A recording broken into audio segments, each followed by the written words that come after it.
올해 대림절을 지나면서 히브리서와 공동서신의 말씀을 가지고 예수님과 함께 그런 주제로 말씀을 계속 나누어 왔습니다.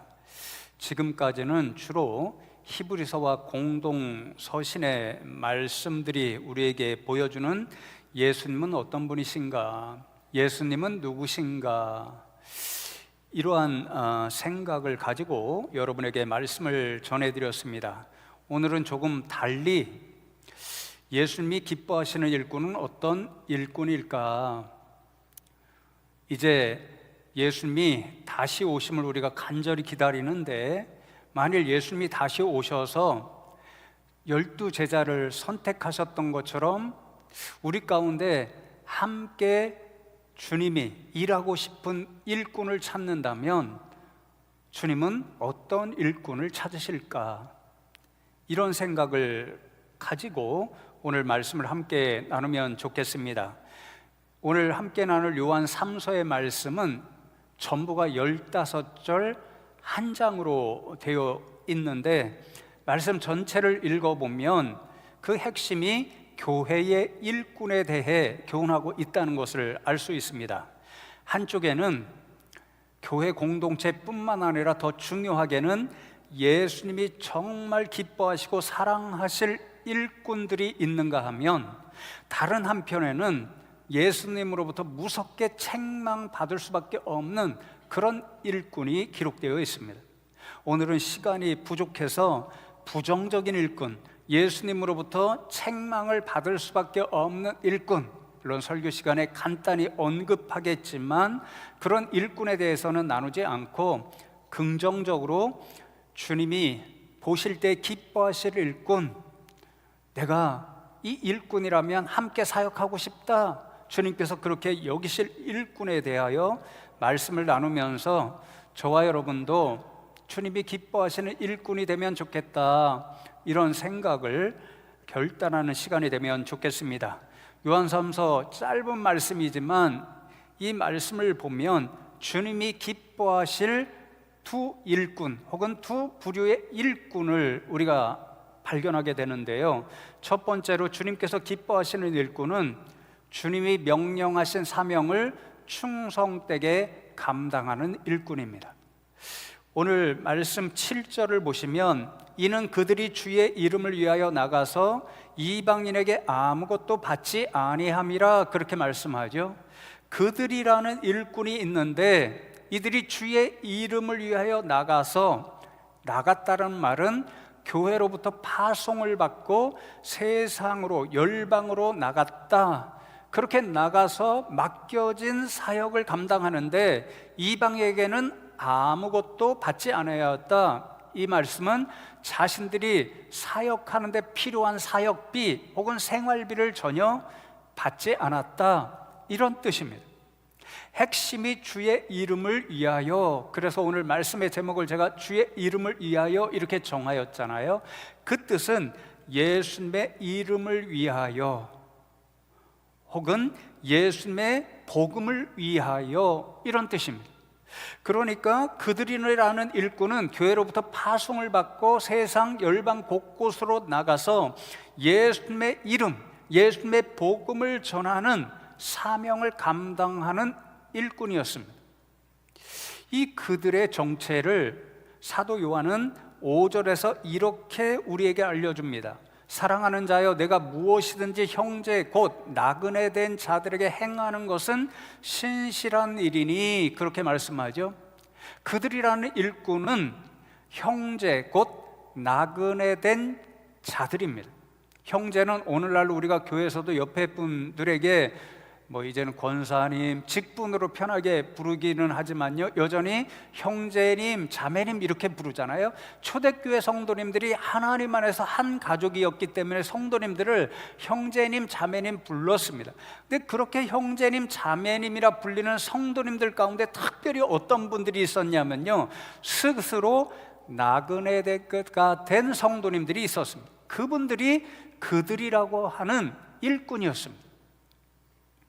스스로 나그네 된 이분들은 초대교회에서 아주 중요한 사명을 감당한 순회 전도자 혹은 순회 선교사였습니다.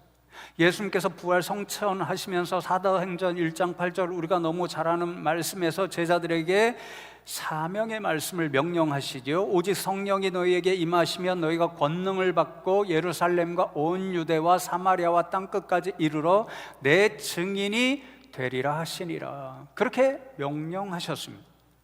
요한 3서를 기록한 사도 요한과 같은 초대교회 지도자들은 이 예수님의 명령을 기억하고 예수님의 명령에 따라 예수님의 이름을 위하여 그분의 복음을 들고 전 세계로 나가서 예수님의 증인이 되는 사명을 감당하는 일꾼을 선택해서 보냈습니다.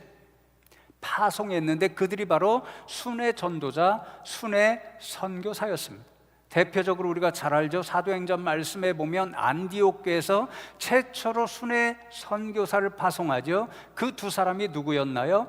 바울과 바나바였습니다. 그 이후로도 교회 지도자들과 교회 공동체가 주님 주신 사명을 순종하고 감당하기 위해 수많은 순회 전도자, 선교사를 세워서 세상 곳곳으로 파견했습니다. 이 순회 선교사들은 마치 나그네처럼 곳곳에서 사명을 감당할 때에 편의실, 안식처, 거주지가 없이 열방 곳곳을 누비며 오로지 예수님의 이름을 증거했습니다. 그래서 오늘 말씀에서 스스로 나그네된 자들 그 일꾼은 예수님께서 주신 열방에 나가 내 이름의 증인이 되라, 내 복음을 전파하라, 주님 주신 사명을 누구보다도 충성되게 감당하는 그런 일꾼이었습니다. 이 일꾼들은 이방인에게 아무것도 받지 아니하였다, 사역비, 생활비를 요구하지 아니하였다, 그렇게 말씀하죠. 이 말씀의 의도, 이 말씀이 무엇을 뜻하는 것을 우리는 당시의 상황, 시대의 상황을 생각할 때 분명하게 잘 이해할 수 있습니다. 여러분, 당시 이 순회 선교사들이 열방에 나가서 복음을 전파했는데 그 열방, 세상은 대부분 문화적으로 그리스 영향을 굉장히 많이 받았습니다. 그리스, 그러면 철학자의 나라입니다. 이 그리스 철학자들이 세상 곳곳에 나가서 자신들이, 당신들이 가지고 있는 문제 다 해결할 수 있는 나는 지혜를 가지고 있어, 이렇게 선전하면서 제자들을 모집했습니다. 제자들을 그냥 모집한 게 아니라 나에게 내가 가지고 있는 지혜를 듣기를 원한다면 수업료를 내시오, 값비싼 수업료를 요구했고, 수업료를 많이 받으면 받을수록 자신이 더 인정받는 훌륭한 철학자라고 자랑했습니다. 그래서 제가 참고한 주석을 보니까요, 어떤 한 철학자가 있었는데 모르겠어요, 유명했는지. 그런데 뭐라고 자랑을 하냐면요, 내가 얼마나 유명한지, 그리고 세상 사람들이 나에게 지혜를 얼마나 듣고 싶은지, 얼마 전에 한 가정에서 나를 찾아왔는데 나에게 지혜를 듣기 위해서 수레로 가득하게 보물도 가져오고 먹을 것도 가져왔더라, 이러면서 크게 자랑하는 이야기가 적혀 있었습니다. 여러분, 당시 세상이 이런 분위기니까 사람들이 철학자들로부터 자신들이 필요한 지혜를 듣고자 할 때는 어떻게 할까요? 서로 경쟁하는 거죠.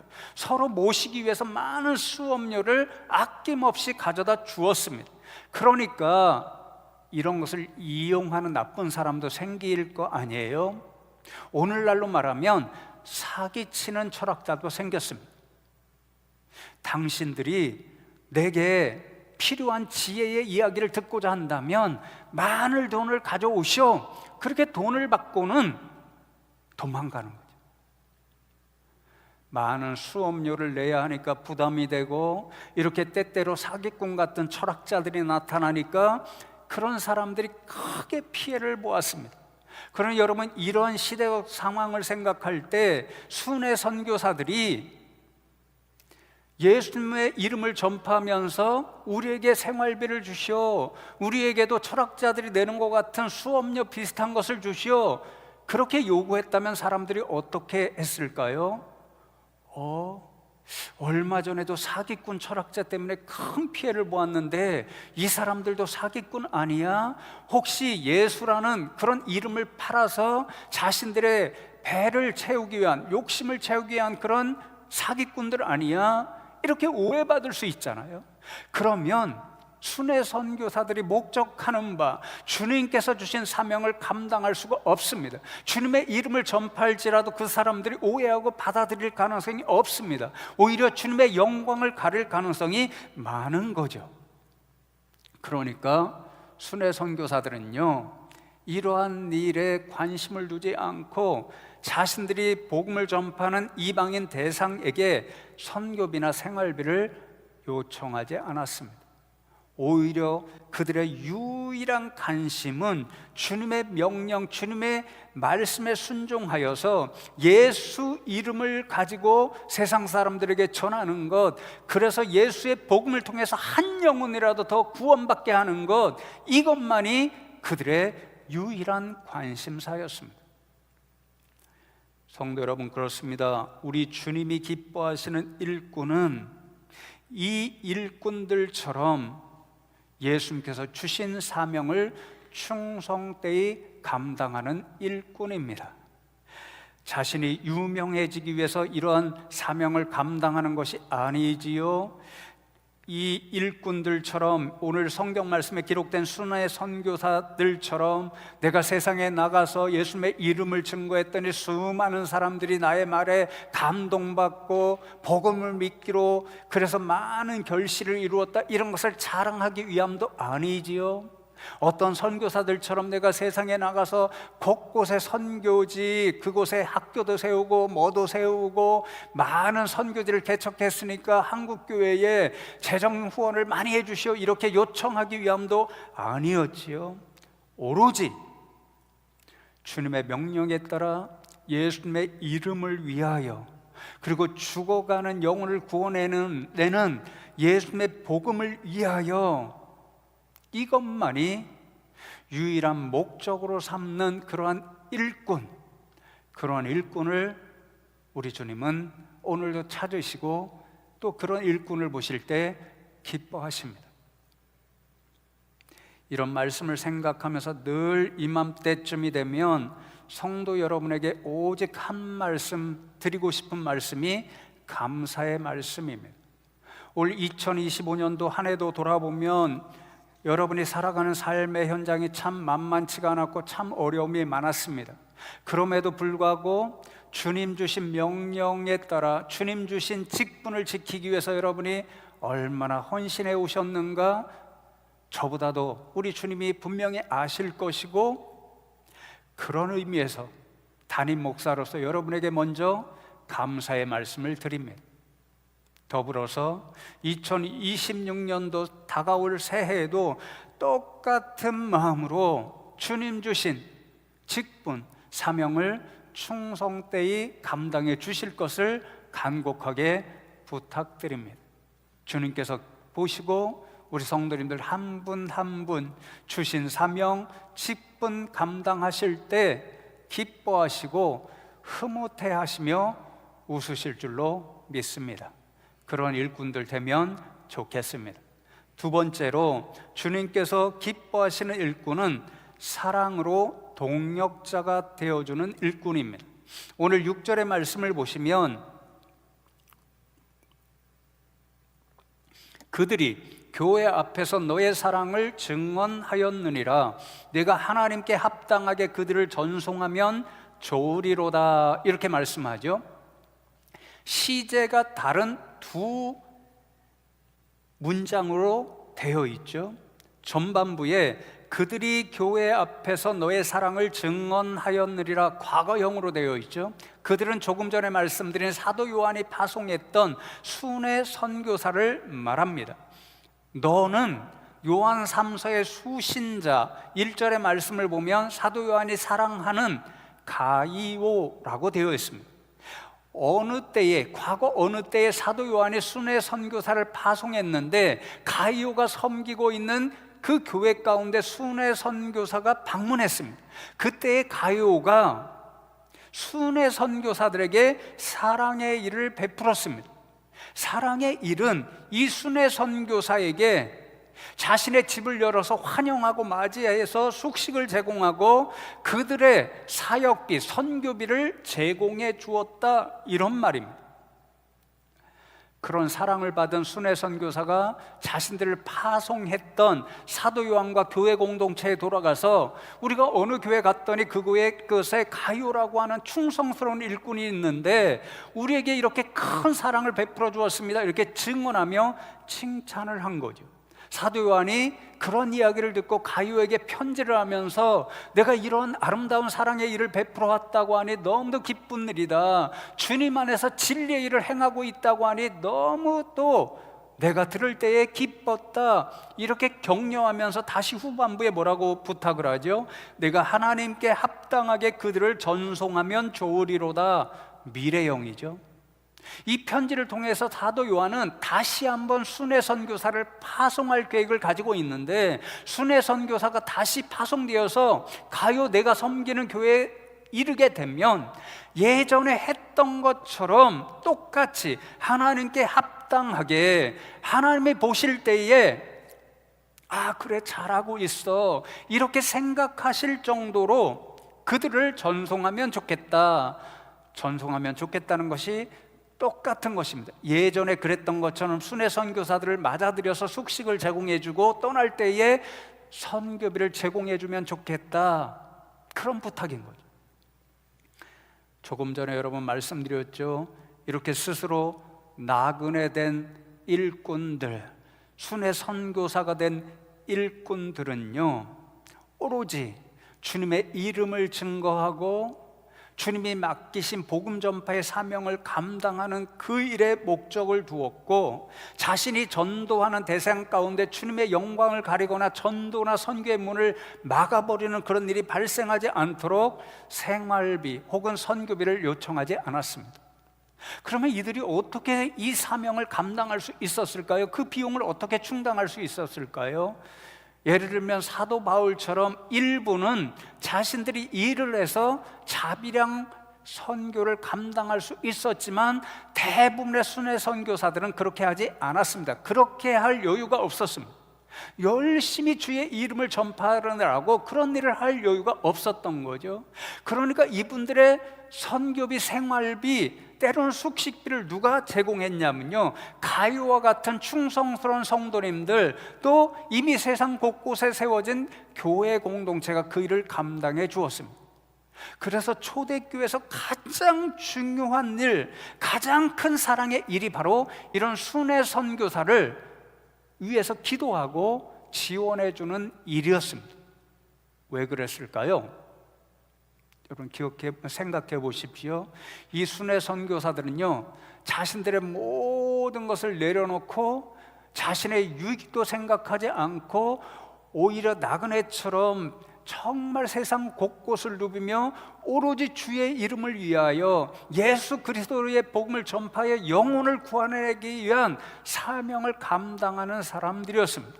그런데 대부분의 성도님들은 그렇게 할 수 없습니다. 자신의 생업도 있고 자신의 가정도 있습니다. 그러니까 간접적으로 주님 주신 사명, 주의 이름을 위한 사명, 복음 전파를 위한 사명을 감당하는 것이 최전선에 나가 세상 곳곳을 누비며 말씀을 증거하고 주의 이름을 전파하는 순회 선교사들을 지원하고 도와주는 일이었습니다.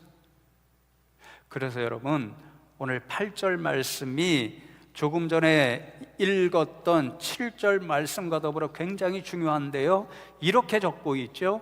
그러므로 우리가 이 같은 자들을 영접하는, 이 같은 자들은 순회 전조달입니다. 영접한다는 것은 조금처럼 가이오처럼 이분들을 영접해서 숙식을 제공하고 선교비를 지원하는 일입니다. 그것이 마땅하니 이는 우리로 진리를 위하여 함께 일하는 자가 되게 하려 함이라, 그렇게 말씀합니다.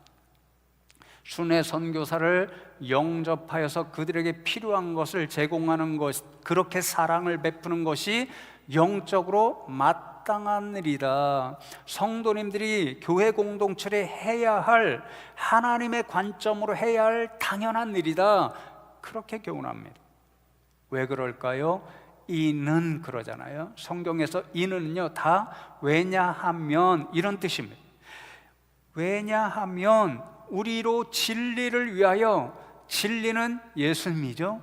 예수님을 위하여, 예수님의 이름을 위하여, 예수님의 복음을 위하여 함께 일하는 자, 동력자가 되게 하기 위함이다. 그렇게 적고 있습니다. 그러니까 순회 선교사들을 위하여 그들에게 필요한 것을 제공하고 지원하는 것, 이것이 하나님 모실 때 마땅한 일인데, 그렇게 함으로써 주의 이름을 위한 일, 복음을 전파하는 일, 그런 일에 함께 일하는 동역자가 되게 하는 것, 이것이 마땅한 일이라는 거죠. 대표적인 사람이 가룟이었습니다. 가룟은 순회 선교사를 대접하고 지원하여서 주님이 명령하신 사명에 동참하는 충성스러운 동역자가 되었고, 그래서 사도 요한과 교회 공동체로부터 칭찬받는 그런 일꾼이 될 수 있었습니다. 반면에 10절 후반절에 보시면 디오드레베라고 하는 사람이 있었는데, 형제들을, 순회 선교사들을 맞아들이지도 아니하고 맞아들이고자 하는 자를 금하여 교회에서 내쫓았다, 그렇게 말씀합니다. 가룟과 같은 충성스러운 일꾼, 순회 선교사들과 같이 나그네된 그런 충성스러운 일꾼들이 있었는가 하면, 정반대로 디오드레베와 같은 악한 일꾼이 있었다라는 거죠. 이 사람은 형제들, 순회 선교사들을 맞아들이지도 않고 영접해서 그들에게 필요한 것을 지원하지도 않고, 다른 성도님들 가운데는 그런 마음을 품었던 분들이 있었는데 그런 성도님들도 그런 일을 하지 못하도록 방해했다라는 거죠. 이런 악한 일꾼은 어떻게 될까요? 11절 후반절에 악을 행하는 자는 하나님을 배웁지 못하였느니라. 하나님의 심판대 앞에 섰을 때 이들은 칭찬받는 것이 아니라 오히려 악한 일꾼이라고, 게으른 종이었다고 하나님으로부터 꾸중 듣고 어쩌면 벌을 받을 수도 있다라는 거죠. 무슨 말씀이죠? 그러나 사랑하는 성도 여러분, 주님께서 기뻐하시는 일꾼은 최전전에서 주님의 교회를 위하여, 주님 주신 복음 전파의 사명을 위하여 일하는 일꾼들, 직접적으로 그런 현장에 나가지 못하더라도 그분들을 위해서 기도하고 후원하는 동역자가 되는 일꾼, 주님이 기뻐하시는 일꾼인 거죠. 오늘 오후에 오늘 본문에 기록된 순회 선교사와 같은 우리 이용갑 선교사님이 우리 교회에 오셔서 선교 보고며 말씀을 전해주시잖아요. 제가 만난 선교사님들 중에 가장 순수하신 분입니다. 제 동기 중에도 선교사들이 있는데요, 제 동기들보다도 제가 훨씬 더 순수하다라고 인정하는 그런 선교사님이십니다. 보통 선교 이렇게 사역을 하다 보면 갑자기 어떤 선교비가 필요할 때가 있는데, 이 선교사님은 한 번도 그런 말씀을 하신 일이 없습니다. 돈 이야기하는데 너무 힘들어하는 분이죠. 굉장히 순수하신 분. 이런 분을 위해서 주님께서는 어떻게 하기를 원하실까요? 우리 선교사님과 선교사님이 감당하시는 선교 학교를 위해서 날마다 기도하고, 또 매년 우리가 작정하지요.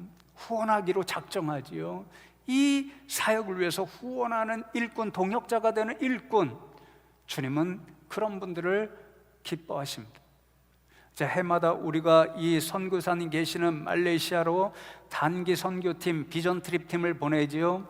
올해도 우리 박 집사님, 또 청년의 한 친구, 또 중고등부의 한 친구, 이렇게 세 분이 삼성교회 식구들과 더불어 이 말레이시아에 단기간이지만 주의 이름을 위해서 가게 되어 있습니다. 이분들을 위해서 어떻게 하면 좋을까요? 주님이 어떻게 하기를 기뻐하실까요? 위에서 기도하시고, 혹시 가능하시면 세 분을 은밀하게 식당으로 부르셔서 식사 대접해드리면서 힘주고 용기 주는 것, 그래서 동역자가 되어주는 것, 주님이 기뻐하십니다. 예전에 어느 집사님이 아주 정확하게 말씀하시더라고요.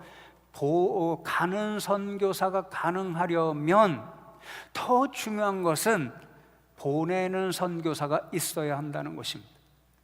최전선에 나가서 주의 이름을 위하여 주의 복음을 전파하는 그런 가는 선교사가 있는 것, 그것도 중요하지만 그 가는 선교사가 가능하려면 지금 이 자리에 계셔서 직접 가시지는 못하지만 여러분 자신도 주님 맡기신 사명을 감당하는 선교사라는 의식을 가지고 가는 선교사를 위해 기도하고 후원하는 선교사가 되는 것, 동역자가 되는 것, 이것이 우리가 해야 할 일이고, 그런 동역자된 일꾼을 주님께서 보시고 기뻐하십니다. 교회 내에서도 적용할 수 있습니다. 여러분, 주님 주신 이 모든 사명을 감당하기 위해 우리 교회도 최전선에서 사역하는 일꾼들이 있지요. 교역자들이 계시고 또 목장교회 팀장님들도 계시고 남녀선교회 회장님들도 계시고 각 기관을 섬기는 그런 모든 기관장들 다 계시지요. 여러분, 이분들이 일하는 것 쉽지 않습니다. 최근에 제가 여쭙지도 않았는데 두세 분이 이제 1년 동안 그런 일들을 기관장이나 또는 리더들의 사명을 마치시면서 제게 공통적으로 얘기하신 말씀이 있습니다. 목사님, 제가 이 일을 감당하다 보니까 목사님 심정을 조금이라도 이해할 수 있을 것 같아요. 회원이 몇 명 되지도 않는데 왜 이렇게 생각들이 다 다른지, 다 맞춰서 하려고 하니까 얼마나 힘든지, 한 명이라도 적극적으로 도와주는 분이 있으면 얼마나 감사하고 힘이 되는지, 그렇게 이야기해 주시더라고요. 여러분, 이제 리더들이 세워지고 그러면 1년에 사역을 시작할 때나 여러분 모임을 이끌어갈 때나 밥 사주시는 경우들이 있죠? 안 먹어봤어요? 저는 사주는 거 본 것 같은데, 저는 이게 조금 뒤집힌 거라고 생각하는데 어쨌든 리더들이 주로 대접을 해주시더라고요. 오죽하면 대접해드리겠습니까? 대접하면서 1년 동안 저 이 리더 일 잘 감당하도록 도와달라고 그렇게 부탁하시는 거 아니에요. 그러니까 여러분, 올해도 잘 그렇게 협력해 주셨을 줄로 믿는데 내년도 새롭게 세워진 리더들 다 계시죠? 여러분들이 정말 앞에서 이끌어가는 분들 쉽지 않습니다. 정말, 그리고 외롭습니다. 때로는 정말 울고 싶을 때가 종종 있습니다. 여러분, 그 리더의 심정을 조금이라도 이해해서 밥을 얻어 먹으신 것 잊지 마시고 기억해서 늘 위해서 기도해 주시고 또 함께 합력하는 그런 동역자들 다 되시면 좋겠습니다. 기억하십시오. 주님이 기뻐하시는 일꾼, 주님 주시는 사명을, 모든 사명 충성되이 감당하는 일꾼, 주님이 기뻐하시고 최전선에서 일하시는 모든 일꾼들을 기도로 또 합력하여 선을 이루는 일에 최선을 다해 돕는 동역자들이 되시는 일꾼, 주님께서 기뻐하십니다. 그런 일꾼들 다 되시기를 주님의 이름으로 축복합니다.